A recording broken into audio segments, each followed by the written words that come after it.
ओम नमः शिवाय।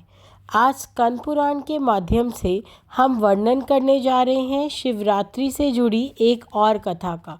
सकाम अथवा निष्काम भाव रखने वाले सभी मनुष्यों को शिवरात्रि का व्रत अवश्य करना चाहिए। वह रात्रि के चारों पहर में शिवजी की पूजा अर्चना, भजन, मंत्रोच्चारण, व्रत संबंधी कथाओं को पढ़ना या सुनने का विशेष महत्व शिव पुराण व स्कंद पुराण में बताया गया है।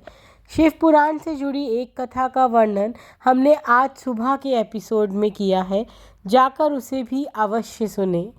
आइए साथ मिलकर प्रभु से प्रार्थना करें व उनसे जुड़ी इस कथा का आनंद लें। हे कृपा निधे, मैं आपकी हूँ। मेरे प्राण एवं चित्त सदा आपके आश्रित हैं। मैं ज्ञान अथवा अज्ञान से जो भी पूजन करूं, उससे आप प्रसन्न हो। मेरे कुल में सर्वदा आपका भजन होता रहे व कभी उस कुल में ना जन्मूं जिसमें आपका पूजन ना हो। माना गया है कि शिवरात्रि में जागरण करना व शिवलिंग का दर्शन करना अत्यंत दुर्लभ है। आशा करते हैं कि हमारी आज की कथाओं द्वारा हम सबको यह दुर्लभ सौभाग्य अवश्य प्राप्त होगा। आइए शिव तत्व से जुड़ें। इक्ष्वाकु वंश में मित्रसहा नामक एक राजा थे। राजा को शिकार खेलने का शौक था। एक दिन अपनी सेना के साथ वन में गए व बहुत से बाघ, सिंह और जंगली सुअरों का शिकार किया। राजा रथ पर सवार हो कवच से सुरक्षित होकर ही वन में विचर रहे थे। उसी समय उन्होंने अग्नि के समान आकृति वाले एक निशाचर को मारा।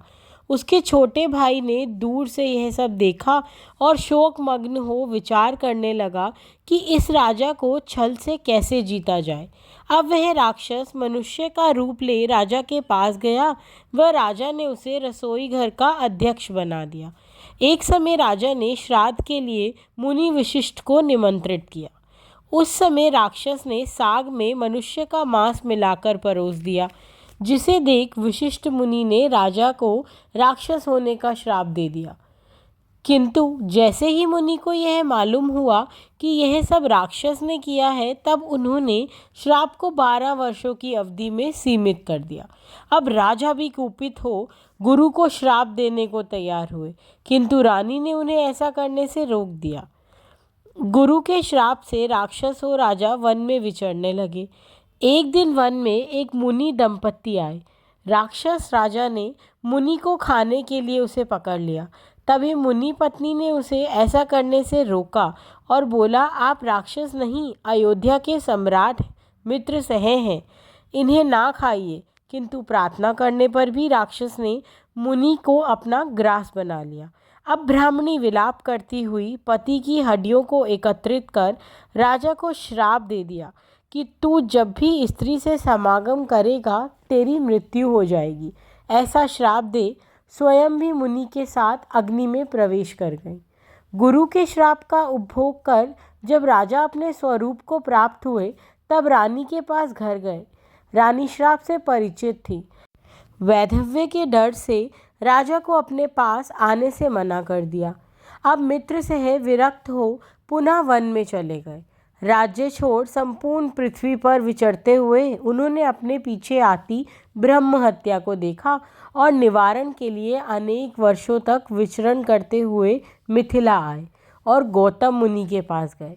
मुनि ने मुस्कुराते हुए राजा से कुशल मंगल पूछा। तब राजा ने ब्रह्म हत्या का सब वृतांत बताया और उससे शांति का उपाय पूछा। तब गौतम मुनि बोले, गोकर्ण क्षेत्र महापातकों का नाश करने वाला है। वहाँ शिवजी के स्मरण मात्र से ही पापों का नाश होता है। वहाँ महादेव महाबल के नाम से निवास करते हैं।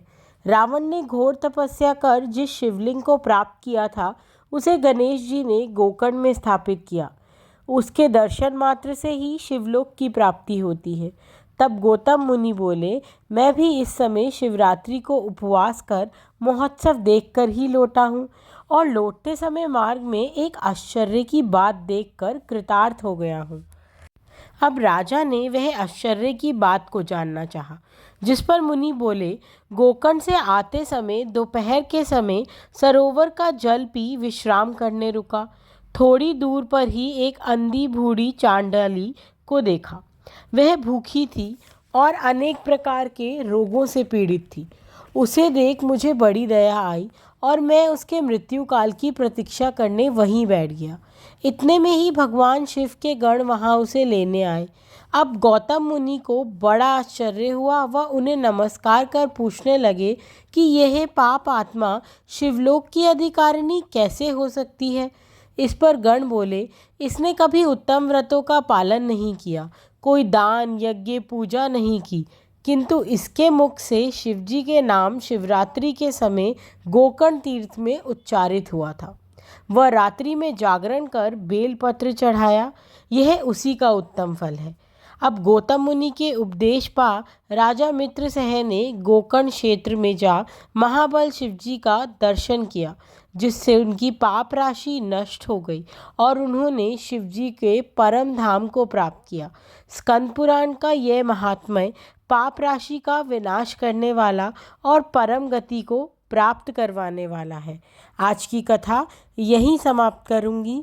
हमारे चैनल को लाइक, शेयर व सब्सक्राइब करें।